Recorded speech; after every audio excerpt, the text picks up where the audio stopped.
दर्शन करायचं. Come on.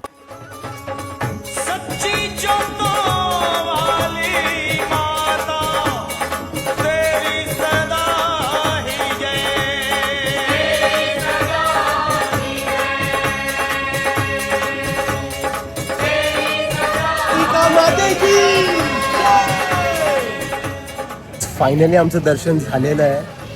आम्ही एवढे लकी होतो की जस्ट त्या मुमेंटला पोहोचतो आणि ते मंदिर त्यांना क्लोज करत होतं त्या मुमेंटला. बट थँकफुली दर्शन खूप चांगलं झालं. लाईन बरीच होती, खूप गर्दी होती, पण ऑफकोर्स नवरात्रीचे 9 दिवस आहे, गर्दी असणारच, त्यात काय नवीन नाही आहे. पण दर्शन झालं, दॅट इज आणि इम्पॉर्टंट. दरवर्षी होतं तसंच एकदम मनसोक्त दर्शन झालेलं आहे. म्हणजे देवीला एकदम पुढ्यात जाऊन डोकं टेकून आलो आणि खूप भारी वाटलं. ऍक्च्युली खूप दागदुख होते मनामध्ये की मंदिर बंद होतंय की काय, कारण सगळेजण म्हणायला लागले बंद होतंय. पण पळापळ दर्शन खूप. झालं. We are so lucky. Yes.